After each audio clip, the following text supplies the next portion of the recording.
people who know football watch this player and think it's electric. Overall, it'll be a net positive for them.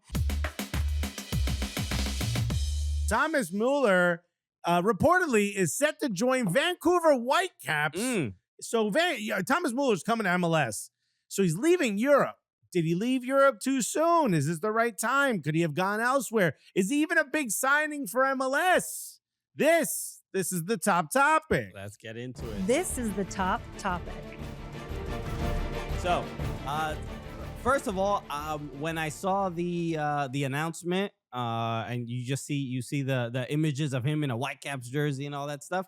The club hasn't officially announced it, but Tom Bogert says the deal is done. Fabrizio also, I'm sure quote tweeted Tom Bogert. Yeah, he got here we Bogert. He got here we Bo. So.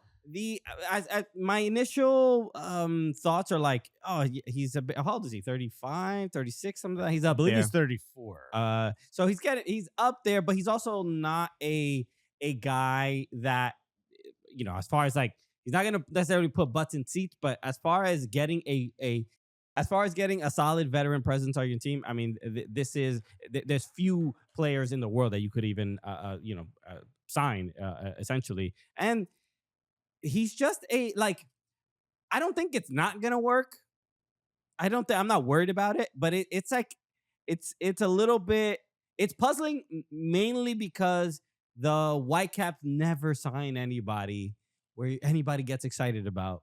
No, they've never even attempted. It's not even like, hey, you heard of this guy? You've never heard of that guy. That's no problem. Whitecaps. They're like, we got a new DP, and you're like, you pull up your phone, and be like, spell his name slowly because I'm gonna look him up. I don't think my keyboard doesn't got those characters. You know what? I don't get Google in Cyrillic, so for some reason I'm not getting the information. And that's not a slight on them. That's just that's the kind of business that they do, and they signed a bunch of nobodies, is what we saying in the past. They've made it work. They have some decent seasons. Have they? So they've had, especially this season, it's a good season, right? Yeah. And they're more famous for who they sold than that. This is part of my conspiracy theory.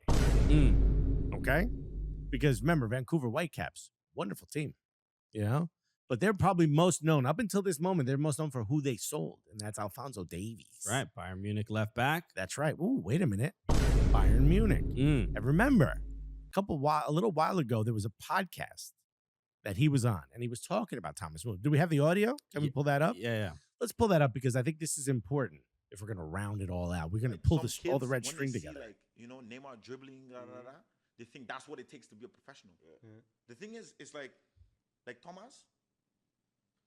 Thomas is for me. He's one of the a good player for example. He's not very fast. He's not very good at dribbling, but his IQ and touches to get away from players is so good. It's like how is he before I came to Bayern, just watching as a fan, I'm like, bro, how's this guy's a professional? He's not fast, he doesn't do skill, you see all these skill shows and you see people doing all these fancy tricks and kids think okay, you need to be this good to be a professional. It's all about the little details. Two-touch, play. If your ability to play two-touch and your first touch is so clean, I swear, nobody can touch you on the pitch. Yeah. Some kids, when they see Neymar dribbling. That's the... So he's glazing Thomas Müller. Sure. He used to play for the Vancouver Whitecaps. Thomas Müller is coming to MLS, and he goes to the Vancouver Whitecaps.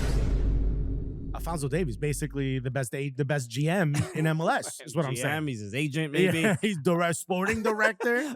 Obviously, Müller has been in conversation with Alphonso Davies, so that's why it's kind of a shock because everybody the first thought is probably an LAFC or the big sort of market, but when you think of Thomas Müller, you don't necessarily think of flashy. I need to be where the bright lights shine the most. You know what I mean? I don't picture him the same way I do DePaul or Zlatan. Right. Yeah. Have you seen now I'm at the point where I'm I don't know if it's AI or not, but there's a video of Rodrigo de Paul next to Messi watching the game, when Inter Miami played against FC Cincinnati, and the camera's on Rodrigo de Paul, and he's grinding his teeth a little bit, and I can't. It's one of the things I'm like, I don't even know if it's real. You know what they're suggesting. I know what they're suggesting. Yeah. but yeah, but when you think of Richard the Paul, that kind of lifestyle, right? If you're a little bit older, remember when you would see like you'd see like Bobby Brown, you'd be like, why is his jaw always kind of off to the side a little bit? Same thing. I'm assuming you can't be a footballer and actively do cocaine. No, okay? no. I'm pretty sure Again, that's not happening. the thoughts that Christian Polanco is saying on his podcast. I'm just saying that's what the internet is saying. Yeah. I'm saying that's not what he's doing. No, but, I think it's AI. Allen Iverson is selling cocaine. So him going to the Whitecaps, I think, is damn. DePaul was like Whitecap. Oh, that's the name of the team. Never mind. We going skiing. Maradona's favorite club. But him going to the Whitecaps, I think now we can start thinking about what is he going to look like on the team. Like I like Alphonso Davies talking about him like that, and I love he's showing him respect, but he's also being like he ain't fast, he can't dribble. Yo, my man's not even paying attention, bro. It's like I don't even know how you are professional footballer. Yeah. I'm faster than you and all this other stuff.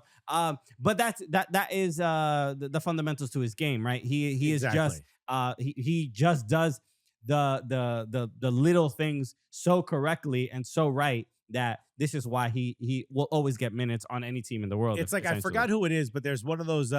It's a clip from the overlap that goes viral all the time, and I forget who Paul Scholes is talking about.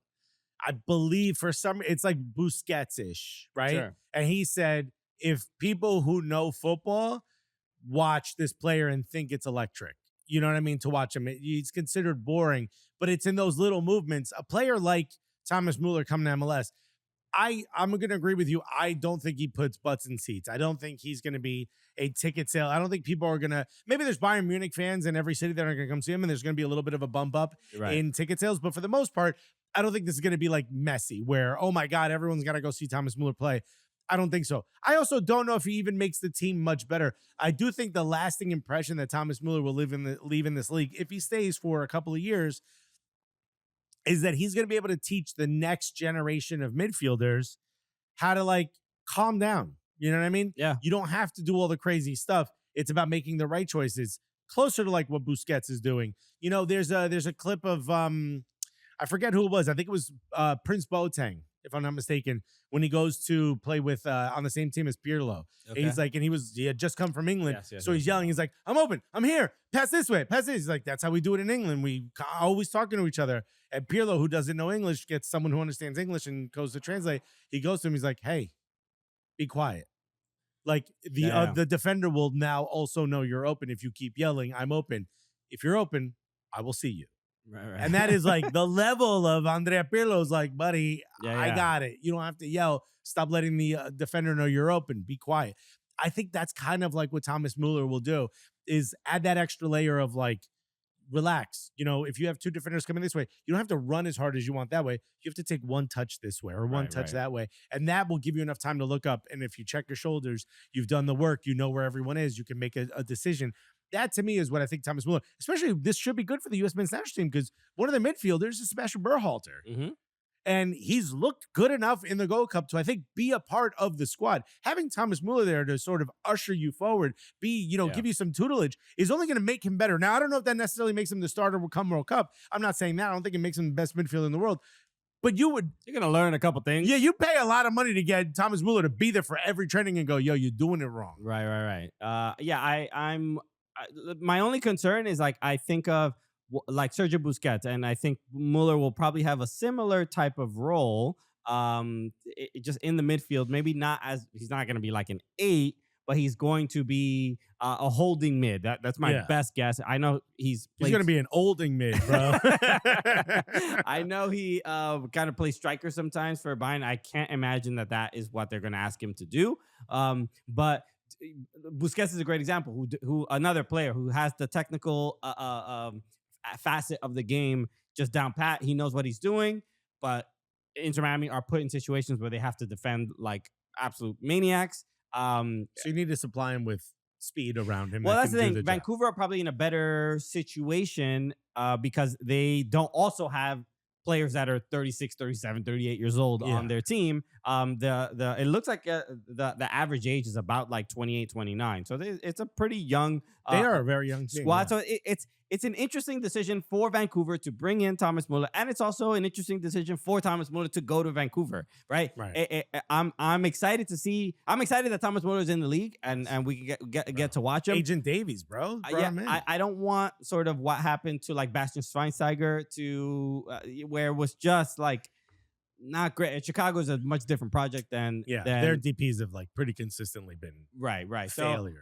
So I'm hoping right. So can we get Tom Bogart's tweet on the screen so we can get just the details? But the one thing I know, he got there was a $400,000 in GAM that Cincy will receive because they had his discovery rights. The agreement is in principle. And Vancouver White finalized the okay. So yeah, and we'll talk about the 400 gram in a second. Yeah, because there's some rules there. But I guess in this situation, so he's a DP. He's not a DP yet, but apparently he will be next season. He will be, I believe, TAM this year and then DP next year. So they're getting him for a steal, and they're having a relatively good season. I believe they're in 4th in the West. We can confirm that. Yeah.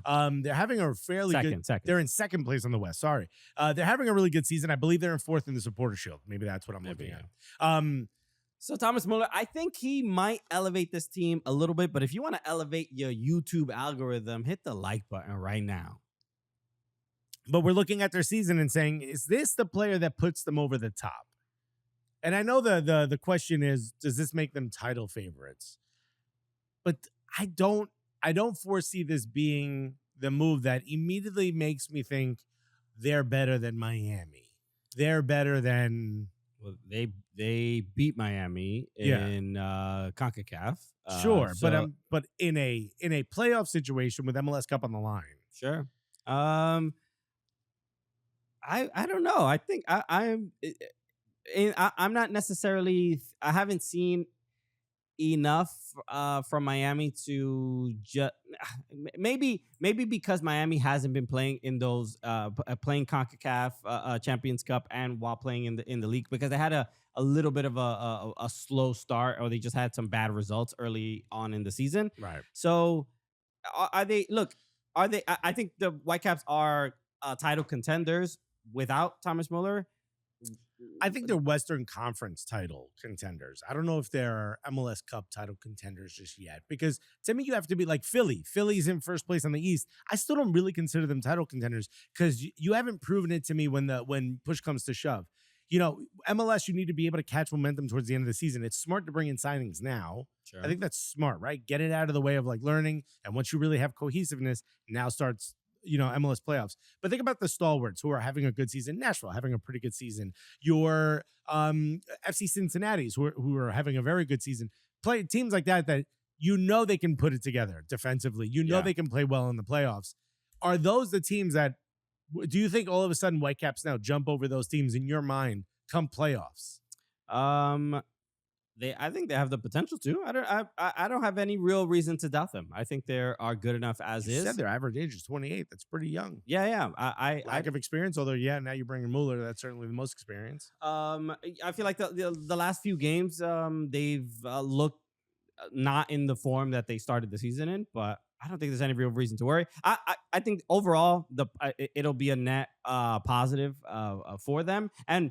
That I agree. And then from the business side, because Vancouver, there's murmurs of moving the team. They were up for sale supposedly last year. Sure. And here we go. They have to go up against motocross and their playoff games get moved and all this other stuff. They got to get their own stadium. They just signing a player of this caliber and cachet, I think just does something for the sporting side of the team. I agree. And then kind of just helps with whatever is, Don Garber was talking at MLS All-Star about them basically efforting getting a new stadium because they're playing at BC Place has become an issue and there aren't enough available dates and they get bumped and all this other stuff. So this is I think Vancouver Whitecaps have a lot to be happy about. And this is the first time we've spoken about the Vancouver Whitecaps for 20 minutes. That's a good point.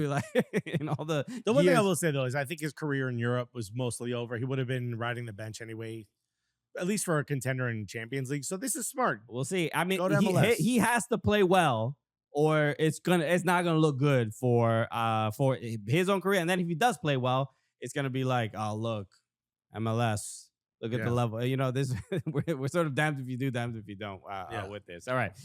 Let's take a quick break because we have to talk about. We mentioned those discovery rights for Thomas Müller. Yeah. There's some stuff that's come to light. And and apparently Jermaine Jones has a lot to say about it. So we'll talk about that right after this. Welcome back, everybody. Just a quick announcement because we're excited. We're going to be in Atlanta this weekend. I know some people have been going to summer series matches and stuff like that. I went to the one at MetLife, but look at this. The Cooligans are going to be hosting an Everton in the USA event in Atlanta Sunday, August 3rd. We're going to be doing a Blues brunch quiz. It's really fun. So we're going to be hosting this, and a lot of Everton supporters are going to be hanging out in the morning of the match. So they're going to be playing Manchester United later that evening at Mercedes-Benz Stadium. Hang out with us. It's going to be at Hudson Grill Midtown, and it's going to be at 10 a.m. Exactly. Early, bright and early. What are the Cooligans like at 10 a.m.? Come find out at Hudson Grill. Exactly. So someone else is going to be hosting the trivia, but we're going to be...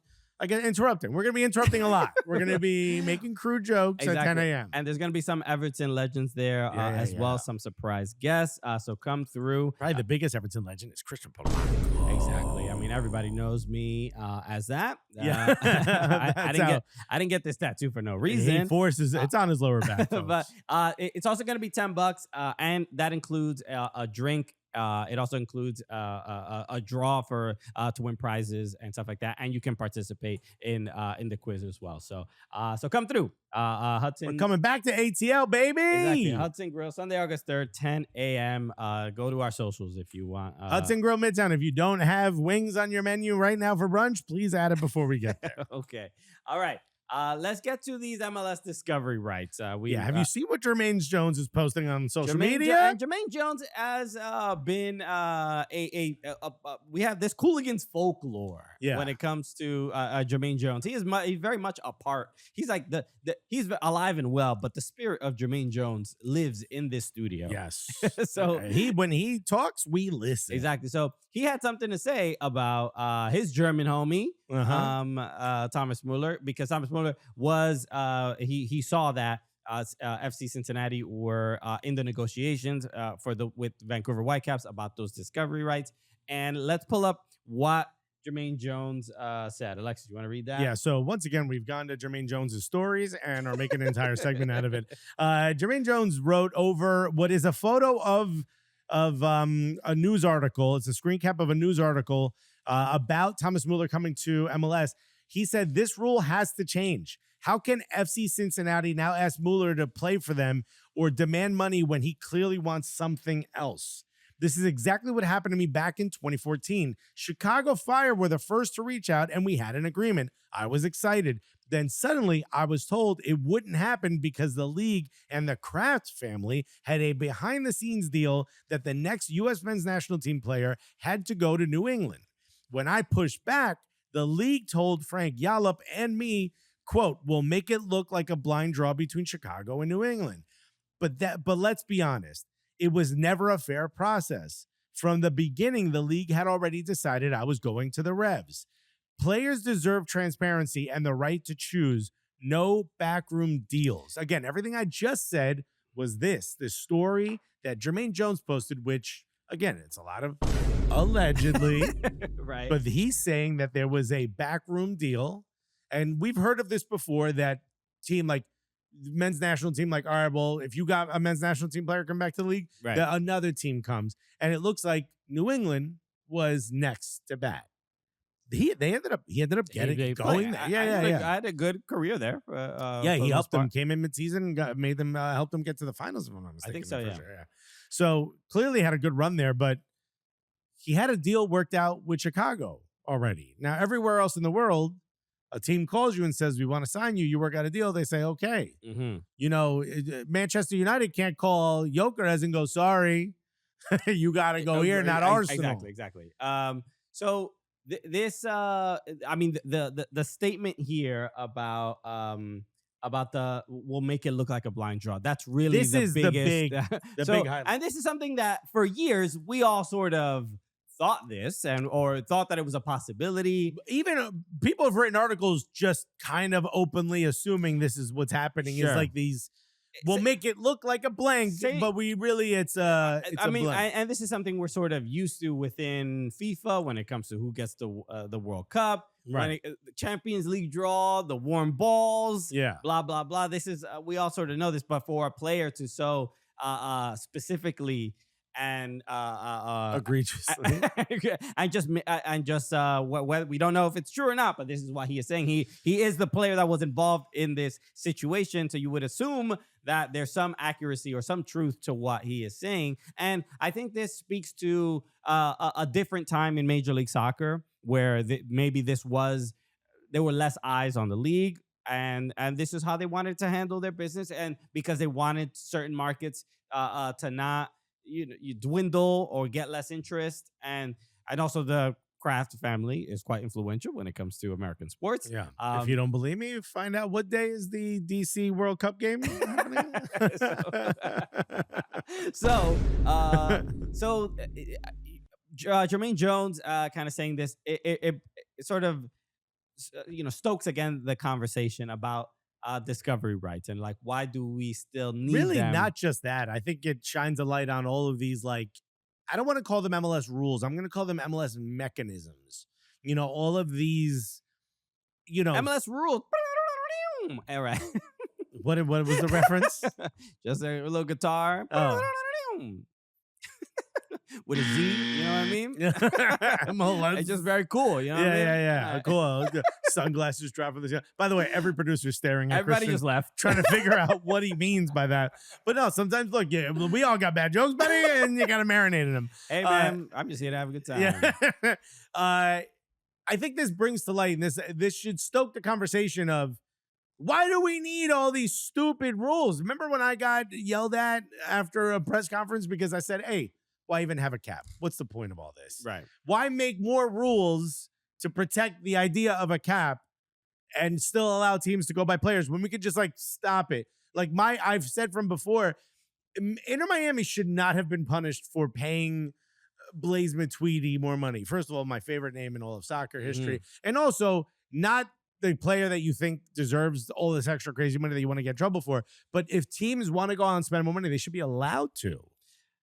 Well, yeah. Well, the rules are in place, so they should have been punished, and that was the right decision. Yes, but when we're looking at it from a bird's eye view, it's stupid to punish a team because they want to go out and acquire better players. That is the role of a football club, is to go out and get better players so that you win, and the fans are happy, and you get a parade. And so all of these things are kind of dumb. And I get that yes, you want to protect teams from overspending and maybe collapsing the league, all that. But all of these rules that are made for parity's purpose, I think, damage the league in total. Chicago Fire took the step of going out and reaching out to, if he is to be believed, of reaching out to him, securing a deal, negotiating it. Why should New England Revolution have gotten Jermaine Jones? Case in point, Vancouver Whitecaps want to go out and sign Thomas Müller. What does FC Cincinnati have to do with any of this? The idea of discovery rates is stupid. How you discovered Messi? Good for you. I agree with you that the discovery rights probably should not exist, and the only reason they do exist is obviously to it effectively hurts a player's negotiating ability, because now that one team has his discovery rights, that team has to be compensated for. By another team, another MLS team, to be able to sign him. So all it does is remove competition within the league, so that teams are not having this bidding war and upping the price for a particular player. So that is in self-interest of the league, and that is why the discovery rights exist, whether you like it or not. I also don't think it's in the self-interest of the league. It's in the self-interest of the league to not try to outbid each other. So it's a financial protection for the owners. But what are you talking about? The player's still going to want to get paid what the player's going to want to get paid. Originally, if you're Tom Bogert, I only legal names here, only government names. Tom Bogert, I think, if I'm not mistaken, was the one who tweeted out that he originally wanted $10 million, right? And then you kind I of didn't see that, but okay. yeah. Thomas Müller originally wanted $10 million a year, and everyone's like, relax. Yeah, yeah. You know, and then he was negotiated down to whatever it is. I don't know if we have the official number yet. What the fee is. You still have to negotiate that. That's not, you're not outbidding another team. Another team can go and outbid you for this player. If FC Cincinnati wanted, they could have said like, all right, we'll give you the $10 million in order for you to play here. If you're another team, let's say New York City, Tommy. Well, let me play out the example. New York City wanted Thomas Müller. We'll give you $10 million. You live in a better city. They still have to give the TAM, so they're still losing out on that additional money. They still have to give the TAM rights to get you still have to pay TAM to quote trade for the discovery right. So you're still losing money. Who's losing money? The team that wants the player more. So in a way, you're still having to outbid the other team. That doesn't make sense. But you only have to outbid one team. No, you'd maybe have to outbid multiple teams if multiple teams wanted Thomas Müller. Yeah, but not everybody. It's if 10 teams could afford Thomas Müller, that doesn't necessarily mean that the salary cap will sort of allow it. Like if the owner has the liquid cash to be able to pay him. We're talking strictly discovery rights. The discovery rights doesn't stop teams from outbidding each other. It does, yes, because one team has the discovery rights, and that team could say, I want $1 million in GAM for the discovery rights for Thomas Müller. And then the other teams are like, oh, wow, that's too much. I don't think we can do that. That's it. So in essence, they were just outbid. Who was outbid? They were negotiated out of the deal. That's literally getting outbid. So, but the difference is that it puts the onus on the team that has the discovery rights instead of the player. The player should be able to have 10 teams make an offer and they pick where they want to go, as opposed to getting a third party involved. Now FC Cincinnati is like, oh no. They could also just be like, we're not selling the discovery rights. And that's it. And he doesn't go to any team. You don't think the league would reach out to the team saying it's important for us to have players of this caliber? Of course they would. So you are selling this, and we're gonna price it at blank. Again, the league getting involved and making the mechanism seem real. Everyone, let's pretend like this is real now. This is dumb. These rules don't do the things. I don't disagree with you. No, but even the scenario you painted now, that's more of an issue of a cap. Then the discovery rights have literally done nothing. They did nothing besides give $400,000 more that Vancouver has to pay. It's in the form of GAM, and it's not actual money. But now $400,000 goes to Cincinnati for nothing. Cincinnati did nothing to deserve this. And if Cincinnati wanted Thomas Müller to say yes, they would have had to pay more than Vancouver. So in essence, you're still outbidding another team. The bid still is driven up. You are correct. I mean, but it's just less people. I don't. But the cap is the reason why in your scenario, the cap is the reason the other 10 teams can't afford them. It's not the discovery rights. The discovery rights have done nothing besides give one team a little bit more. They get something out of it instead of nothing. Just a little bit more bargaining. But then at the end of the day, you really have nothing, because if a player goes, I don't care that Columbus has it, I don't want to go play in Columbus. Then you have nothing. Then the league's gonna you're gonna get 300 in GAM. Don't worry about it. We'll make it look real. I agree. I don't think it's a necessary mechanism for the league, but this is why it exists, and this is why they say it exists. The World Cup is coming. You and I both dearly love MLS. We want MLS to be a bigger league. If you want players from Europe that are big names, whether you rate Thomas Müller or Jermaine Jones even as a big name or not, is not the point. If you want players whose namesake or clout is a little bit bigger to come play in this league and add more value to the young players in this league, or add more value to being able to sell tickets, or add more eyes to this league, like a Lionel Messi can do that. Yeah. If you want to do that, we should not be in a world where what mechanism is every team giving part of Messi's money? That's not in the rules. That's another rule that was added. How about we stop adding rules to make people be able to make these deals and remove some of those rules? Allow the teams that are more adventurous. Your Montreal may not.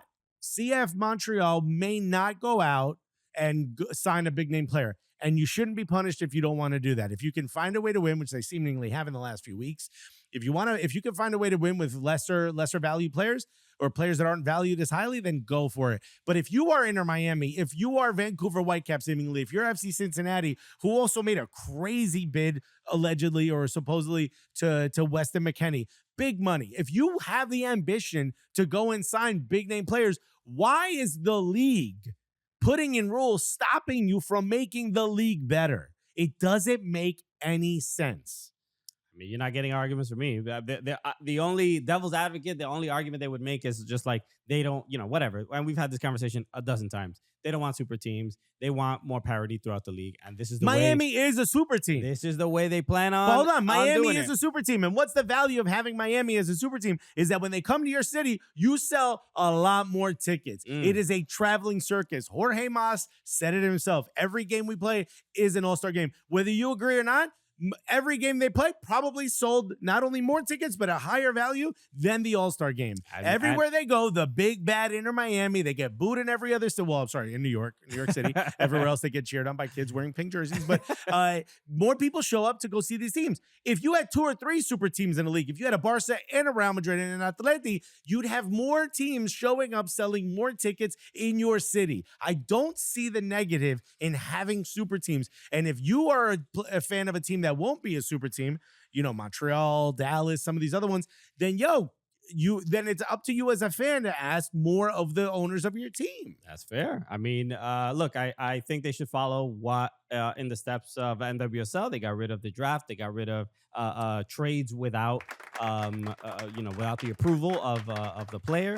Things like that. I think that is what we need, and just to be like every other league in the world, and just kind of like let's all be adults. We had Will Kuntz on the show, and he kind of shared a lot of this. All the GM group chat he talked about is probably blowing up now that they're listening to this. So, look, I mean, my problem is if you have a group of students in a class and you tell the 2 smartest kids in that class, hey, don't get everything right on the test because you're going to make the bad ones look bad. That's what MLS is doing. And I think this is stupid. Okay.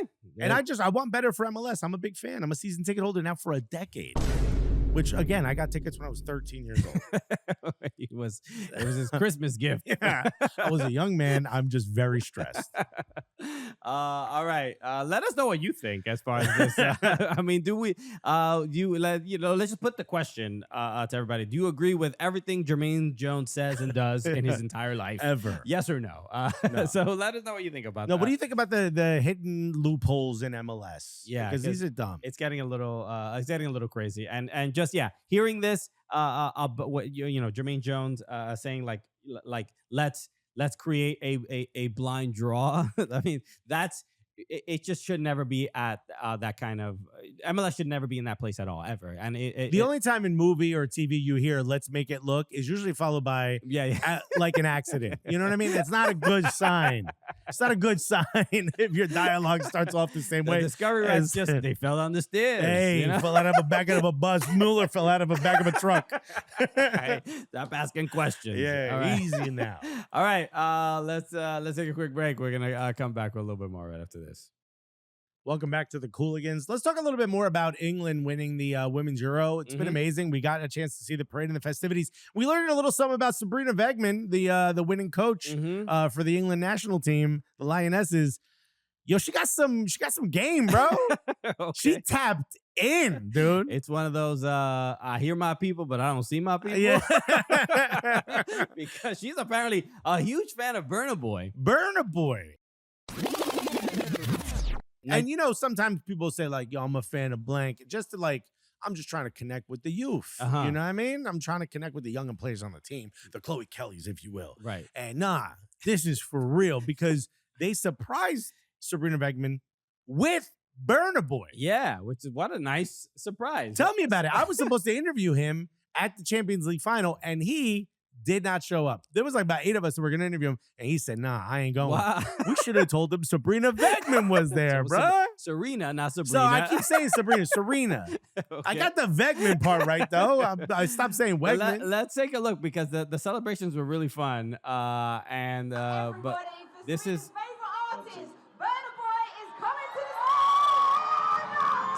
this is Sarina getting surprised. She clearly did not know went in for the hug. She's like, I don't care about my husband or family Nah, or wife. I don't know nah. why her situation is. She's Yo, like, my life up. She said, Burna, I'm ready to risk it all. Sarina would risk it all. But she knows the song. She's like mad at the rest of the white people in the crowd. Like, yo, get up. She's about to grab the mic from Burna Boy and be like, yo, this is how it's sung. Damn. She's like, yo, Burna, you doing the radio edit or are we going all the curses in? No, man, this is so fun. It's you don't get to most managers in football don't really kind of express themselves that much outside of like, kind of being drunk at a parade or like they'll drink a little bit. But the fact that she is this kind of locked into the culture, I'm like, Bruh. it's hard to just not gain another amount of respect for her. I can't picture like a Sean Dyche. You know what I mean? Sean Dyche. Vibing a Burna Boy. Although, he goes to a lot of EDM concerts. Did you know that? I mean, He goes to raves. Not That's too crazy. shocking. I've also heard Sean Dyche likes his little pub from time to Oh, time. yeah. It might The be kid, Sarina also probably puts down. She's more of a nightclub fan than a pub fan, though. I'm surprised by this. Again, Burna Boy lived in London for a long time, right? Mhm. I believe it was London, if I'm not mistaken. So he has a strong connection to England. It doesn't seem like everyone else really knows what to do, right? It doesn't seem like everyone is hip. But look at But Sarina is got out the here. moves, though. The hips, the knees. Yeah. She's doing it all. This ain't her first rodeo. Okay. I love this. I mean, this is now you got to return the favor, Right. Because next Burna Boy concert, if you ain't bringing Sarina Wiegman Bro. to for the feature, If she ain't popping out, special guest. you missing out, bro. Because you know how Jay-Z showed up at the Beyonce Atlanta night 2? Uh-huh. This, you get Serena Bro. out here. You know how Drake is in London right now and he's bringing out all of his favorite London rappers. Uh-huh. He might be like, yo, how do I get back into, the culture? The good graces. Yeah. Because, you know? I kind of lost touch with a little bit with the Kendrick. This might be the way you do it in England, bro. You bring Sarina Wiegman out. Shy, she comes out. This is great, man. I don't think I'm the person to say this. Again, Latino, I'm not the guy, but I feel like Sarina could get cornrows and get away with it. You know what I mean? Yeah, I mean, it's something where at the very least, people are there's gonna be some people being nah, she's cool. Yeah. I feel like some be Some like, people- yo, who told you? And someone else be like, nah, you good, haven't don't seen a worry about clip. You haven't. Hold on. I Yeah. understand why you would react that No, way no. right now, but Everyone who mad, get around my phone real quick. I need to show you this off a Sky Sports tweet. And I know that sounds crazy, but just trust me when I tell you this. a lot of people were upset that England won the Euros, back to back. They didn't want them to win because, a lot of Americans Who's will be Spain hated. bringing out, though, if they win? Probably one of those people who, the guitars that look like teardrops? You know what I'm talking about? Like those flamenco guitars. Yeah, type bro. things. Yeah. Dusty, bro. You ain't bringing out Burna Boy. You ain't bringing out like a J Balvin. If y'all win. Maybe Rosalia? Man, oh, God. But the old school Rosalia, the flamenco one. So, I don't know. I mean, Before she started doing our people's music. she got a couple decent tracks. Yeah. What are you gonna do? But yeah, this is this is one of the moments where I'm like, you know what? I'm okay. I'm okay with England winning the Euros because we got to have this moment. Yeah. But once again, the women's game brings the vibes. Thomas Tuchel ain't bringing out Nems. You know what I mean? You know what I mean? You don't think Thomas Tuchel's bringing out AJ Tracy? Nah, bro. He don't got that. He don't know the vibes, bro. Thomas Tuchel's not gonna be like, ladies and gentlemen, Santan Dave. My man. Just Tuchel collapsing to his knees when he sees gigs. Yeah, he's like, I can't believe you got him. Thomas Tuchel rips his shirt off. He's got a Central C tattoo on his chest. It's not happening, bro. My man pops out of the Sprinter van, bro. I love it. How many gals in there? Damn. So shout out to the Euro, the England women's team. Yeah, man. The Always, Lionesses. always dope. So shouts to them. All right. Let's wrap up today. Thank you everybody for tuning in to another episode. A reminder, Sunday, 10 a.m. In Atlanta. Hudson Grill, come through. Everton fans, every Everton fan, let them know it's going to be a dope brunch. a lovely morning pre-match. So obviously they're going to be playing Everton, Manchester United. So even if you're a United fan, come on, say hello. Yeah, and look, it's $10, but you get a free drink. You get a free drink, and you get an opportunity to win some prizes at the event as well. A couple legends, also some Everton legends are going to be there. Yeah, but you know how it is. So make sure you come through if you're in Atlanta and catching the last match day for the Premier League Summer Series. All right. Make sure you follow us everywhere at Soccer Cooligans. Follow us on Blue Sky. Follow us on Instagram. Hit like, hit subscribe on this video if you have not yet. And yeah, we'll see you on Monday. Monday we have a special episode because we're gonna be flying back from Atlanta. So we have Andres Cantor on Monday. So be on the lookout for that. The legendary announcer, the dad of Alexis's coworker. Oh no, of me. Trust me. Just listen to the show. He's like, I got one, guys. Alexis brought adoption papers to Andres Cantor. Yeah. Prove it's real. Sign it. You don't love me. Okay. No pressure. Yeah. All right. We'll see you then on Monday. So make sure you go check out that interview with Andres Cantor coming next week. All right, everybody. Take care. Love you. Well, congratulations to the England women. And Burna Boy bringing out the heat. But you want some even hotter takes? Go check out our interview with Landon Donovan of the USMNT. Click on my face if you want to see that video. And if you want to subscribe, click on my face.